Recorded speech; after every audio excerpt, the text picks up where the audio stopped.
الحمد لله نحمده ونستعينه ونستغفره ونؤمن به ونتوكل عليه ونعوذ بالله من شرور أنفسنا ومن سيئات أعمالنا من يهده الله فلا مضل له ومن يضلله فلا هادي له ونشهد أن لا إله إلا الله وحده لا شريك له ونشهد أن محمدا عبده ورسوله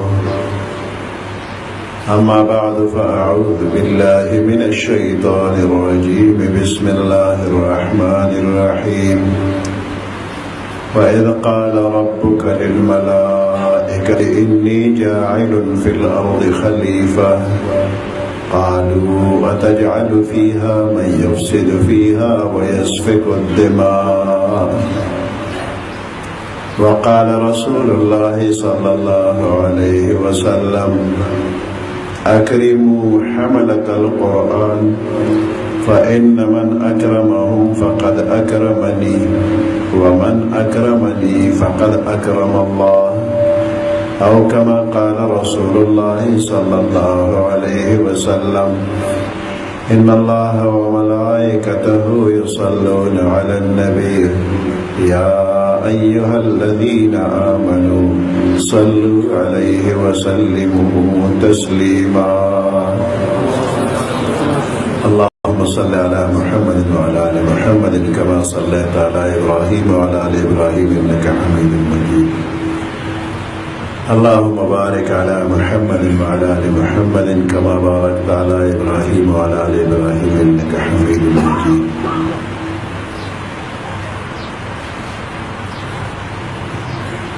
دا دینی مدرسے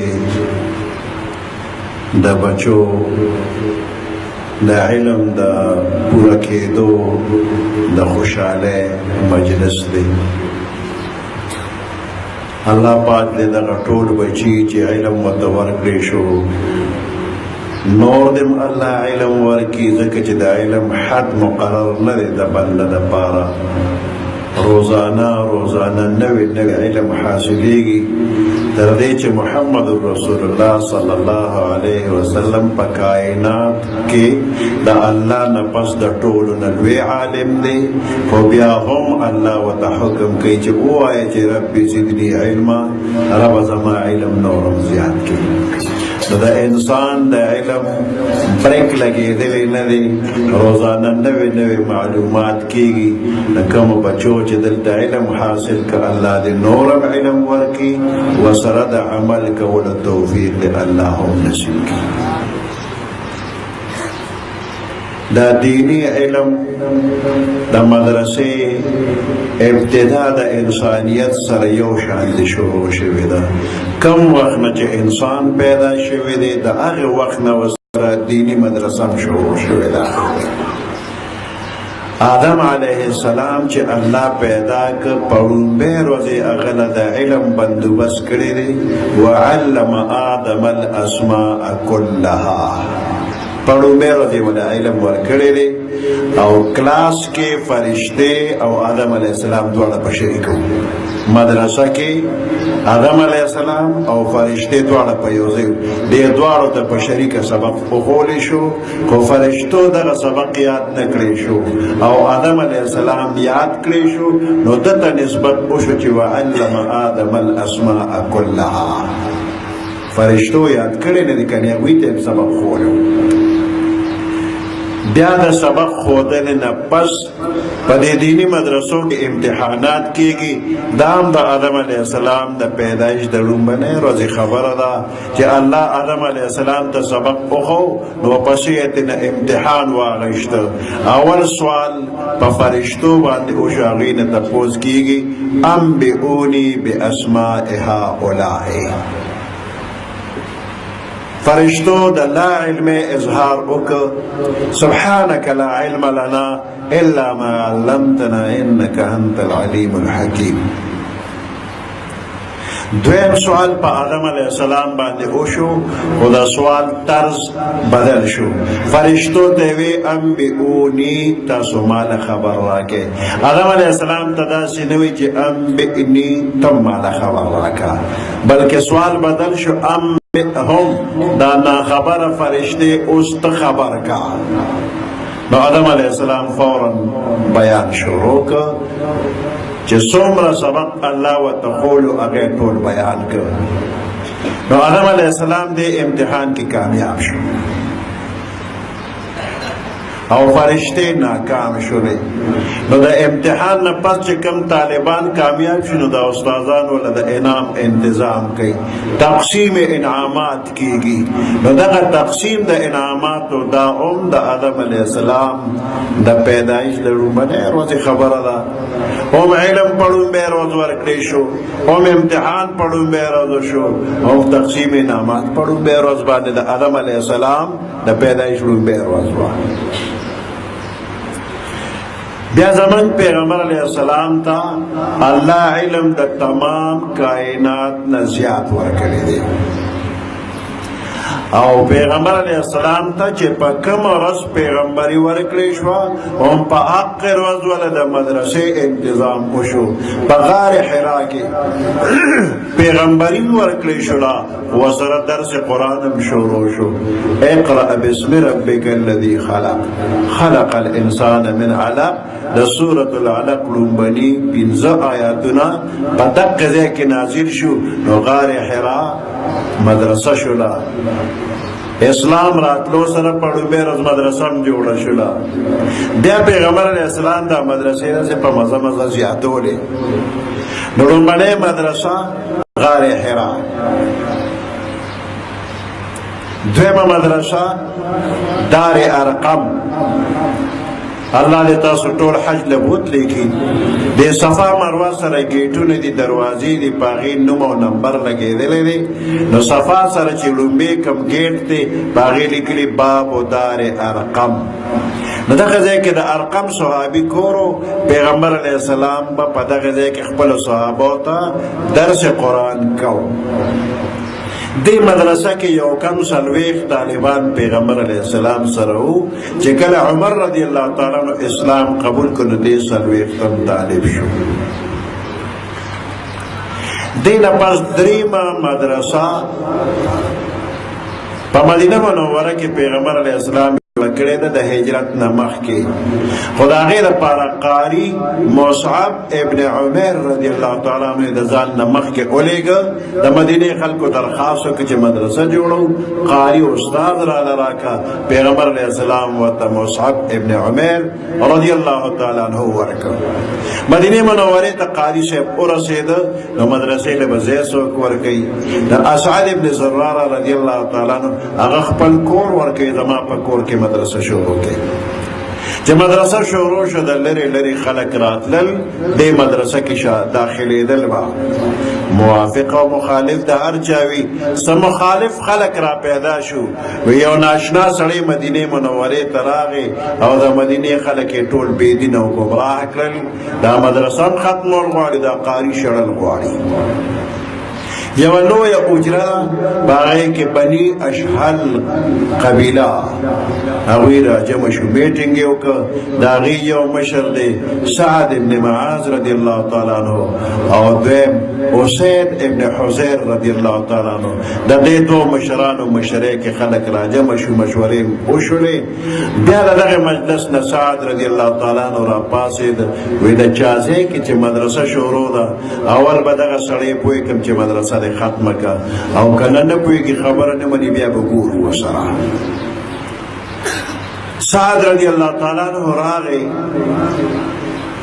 او دا مدرسے والا سر خبر کی چی مرگریا ستا پکور کی او ناشنا سڑے راغی ٹول خلقی بیدی نکرل دا سڑے دے اشڑ او دا مدرسہ دے ختم کا کنی حالات خطرناک دے ٹول اسی مواری ستا پسارا اسعد ابن زرارہ رضی اللہ تعالیٰ عنہ تیت زمان دے ناشنا سڑی خبری پخپلا بورا که درته ښې ښکاره شوې نو وي به، او که درته بدې ښکاره شي نو ته یو ځل وایې چې ویې شله، یو 100 ځله مې وشله. هغه دې خبره خو دې انصاف وکړه. زه چې ځو سعد رضی الله تعالی عنہ مدرسې ته ورغی، مصعب ابن عمیر رضی الله تعالی عنہ ډېر ښکلی انداز کې د قرآن درس کو.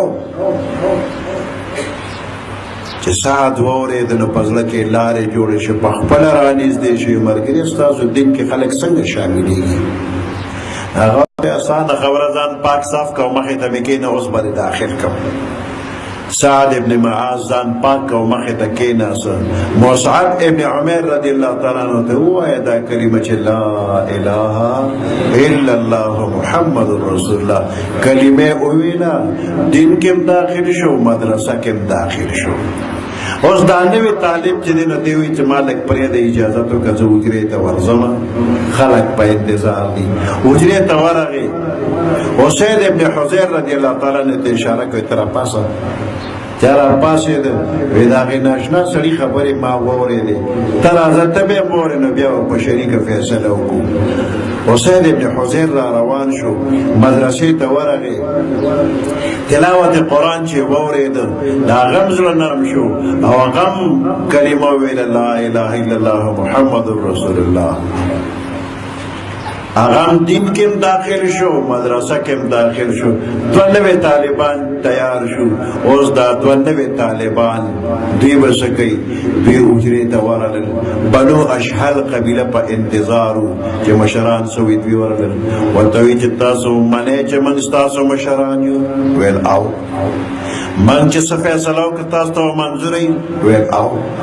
ویې ښه زموږ فیصله دا ده تر کومې چې تاسو محمد رسول الله صلی الله علیه وسلم او قرآن پاک باندې ایمان نی راوړې نو موږ به در سره خبرې ونه کړو.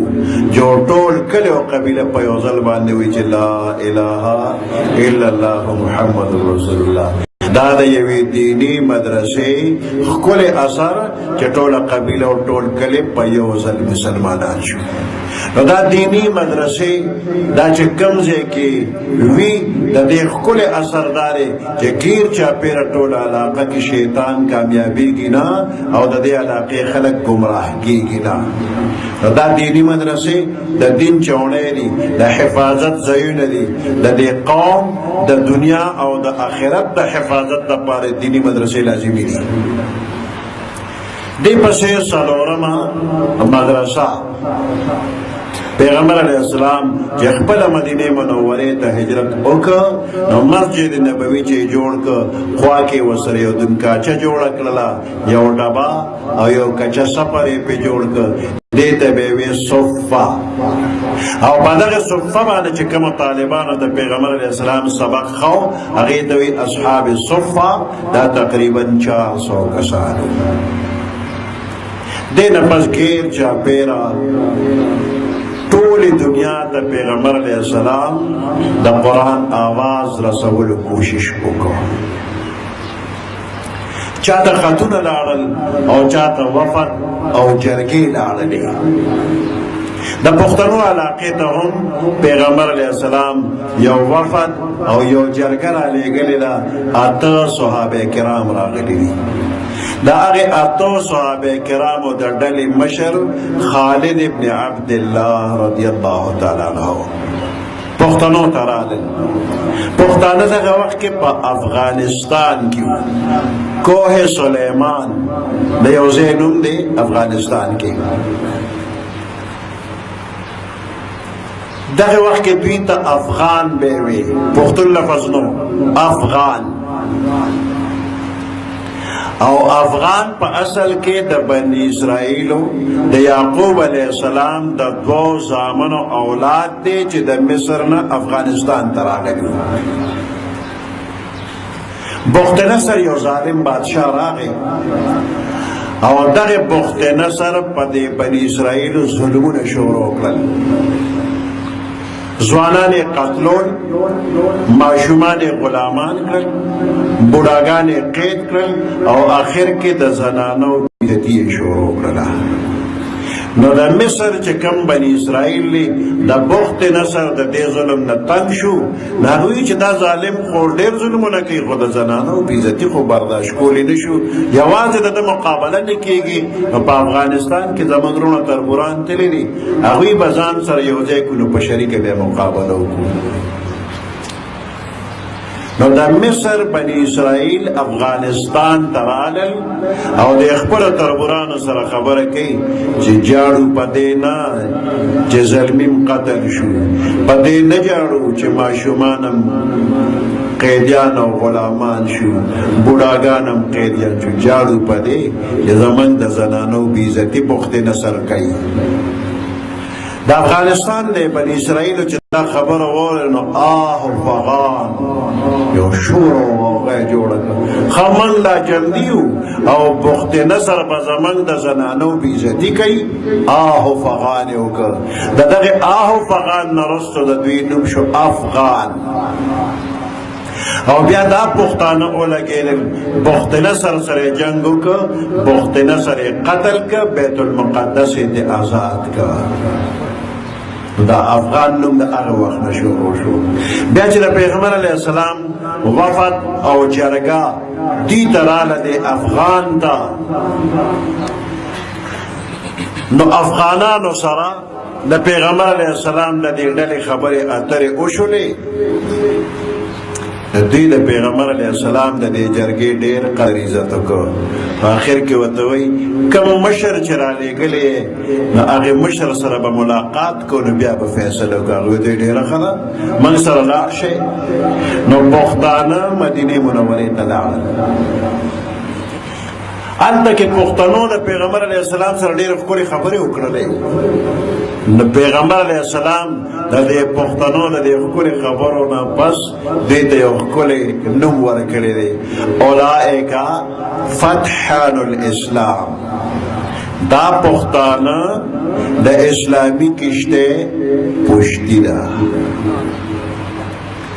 په دې سیند کې چې کومه کشتۍ ګرځي نو د دې ګیر چاپېره څلور دیوالونه دي، یو وړه کوټګۍ مخکې وي، یو وړه کوټګۍ وروسته وي، او لاندې اوبو طرف ته چې کومه تخته ده دغې لاندینۍ تختې ته په عربۍ کې فتحان وایي.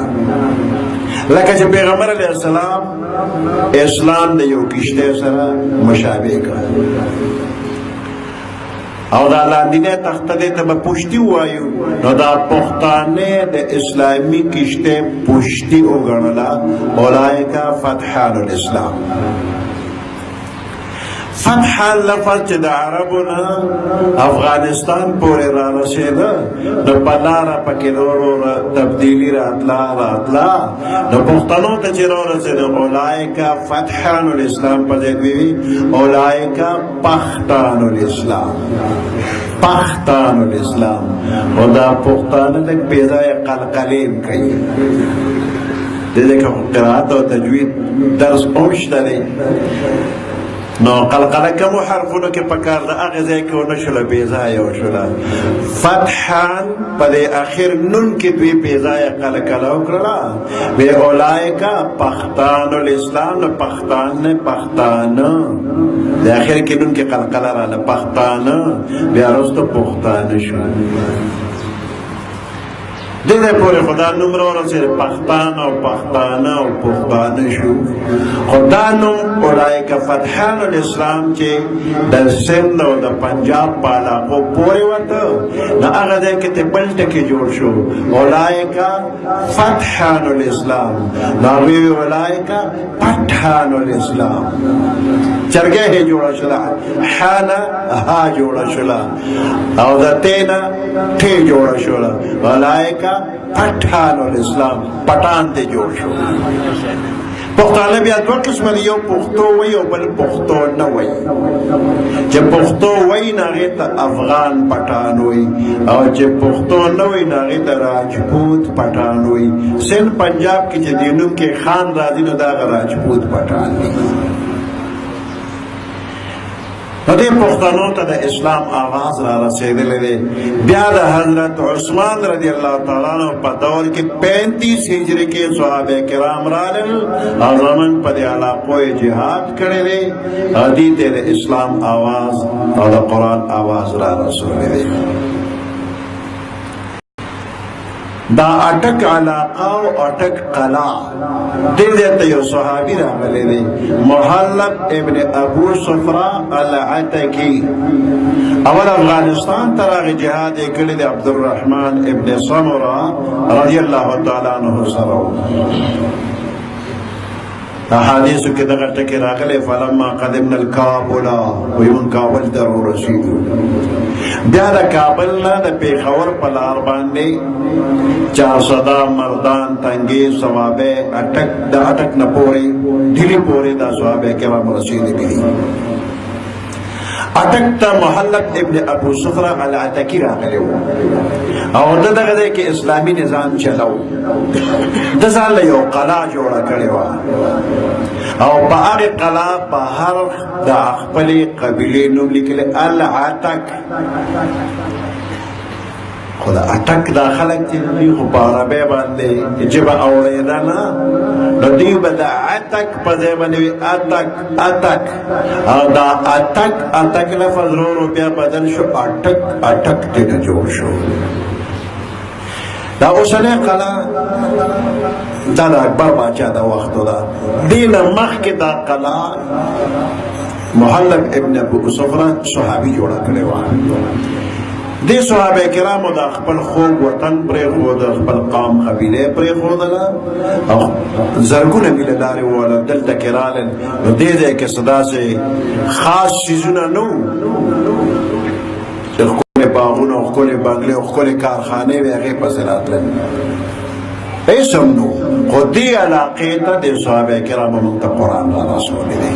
د قرآن آواز صحابه کرام ورسول. اوس دې نه پس زموږ ذمهواري ده چې دا قرآن مخکې تر قیامته او د ټولې دنیا خلکو ته رسول دا به انشاءالله موږ کوو. دا دینی مدرسې په دغه تګ و ډول کې دي چې موږ به د قرآن آواز مخکې رسوو. د دینی مدرسو او د عالمانو د پخوانه یو طریقه را روانه ده چې کله دوی خپلو شاګردانو ته د علم هغه خاص مقدار ور ورسوي نو بیا وروسته دوی په خپل شاګرد اعتماد کوي. نو د اعتماد د اظهار دپاره پټکې ورپسر کي. نو دا پټکې دا د اعتماد نښه ده. دا عالمان په خپل شاګرد اعتماد وکړي چې موږ دته پټکې په سر کې زموږ په د اعتماد دی دی به مخکې دیني خدمات د دې قوم کوي. نو پټکې د اعتماد نښه ده او پټکې د مشرۍ نښه ده. یو علاقې ته چې پیغمبر علیه السلام به ګورنر مقرر کړ نو هغې ګورنر ته به پټکې په خپل لاس په سر کړ عممه بیده په خپل لاس مبارک به ورته پټکې په سر و. دا د مشرۍ نښه ده د اعتماد نښه ده او ټولو پیغمبرانو پټکې په سر کړي دي. ټولو پیغمبرانو پټکې په سر و. صحابه کرام هم پټکې په سر و. صالح الجنات نیکان پیریان هغوی هم پټکې په سر وي.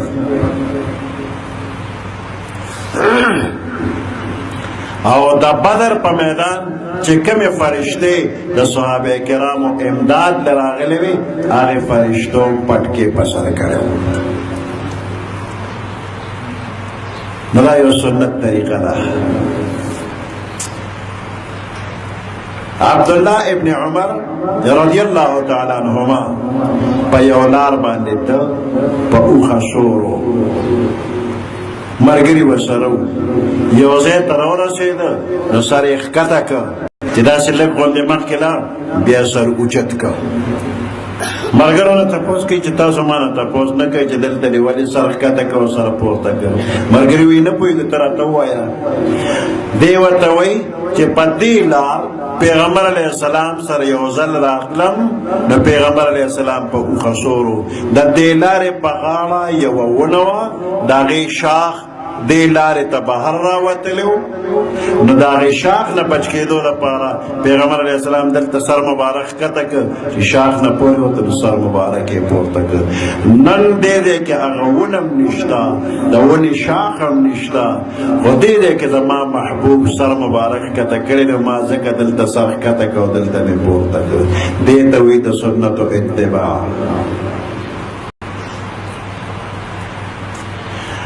د لیلا او د مجنون قصې پښتنو ته یادې دي. لیلا یو جینۍ وه د رنګه تکه توره وه، لیلتون تورې شپې ته وایي، دا د تورې شپې په شانې توره وه. او مجنون چې دی شهزاده و د قیس نوم و، خو الله په لیلا باندې عاشق کړ. مازیګر کې دا جینکۍ کله کله ارټ ته ځي او د منګوټي راډکوي. نو لیلا سره د ملګرو ارټ له تلې وه منګي ډکوي، هلته کې مجنون ولاړو. لیلا آواز وکړه قیسه دا ارټ له ګجورله وه منګي ډکو. قیس ورغی او ارټ یې چورلو او د ده په دل و دماغ کې دا آواز راځي چې لیلا وایي چې قیسه ارټ وچورله وه. مازدیګر دی ارټ چورلول شروع شو، جینکو منګي ډک کړه او هغې لاړلې او ایر شو ته دا خبره چې درته وایي چې منګي ډک شوي دي بس کا. نو نن مازدیګر نه شروع کړې، سبا مازدیګره پورې لګیا دی ارټ چورلۍ ښه شوق سره. سبا له چې جینکۍ راغلی ویې کتل نو لیلا وایي هو غضب وشو، من خو پرون دی هلک ته نه دي ویلی چې بس کا، دی خو پرونه داسې لګیا دی ارټ چورلۍ ښه شوق سره لګیا دی. زر زر چې منګي ډک کړې بیا ورته ووایې. نو جینکو چې منګي ډک کړل دی کې لیلا آواز کړ قیسه منګي ډک شو بس کا. نو دی وایي ها ایلا یو چک دو چکم ارټ چورلو، دا وایي چې بس دی 24-25 घंटे ارټ چورلولی دی، کوئی دونه یو چک دو چکم ارټ چورلو نو دا وایي چې بس دی. دا شوق د څه دی؟ آواز د لیلا دی چې قیسه ارټ وچورله وه 24-25 घंटे کې ستړی نشو تنګ نشو. که ته عاشق د رسول الله یې ته به دا نه وې چې یاره ګرمي د پټکۍ نشم په سرولی، او دا سنت لباس دی او که دا سنت صلات دی، دا سنت عبادت دی او که سنت عادت دی. دا سوالونه مه کوه.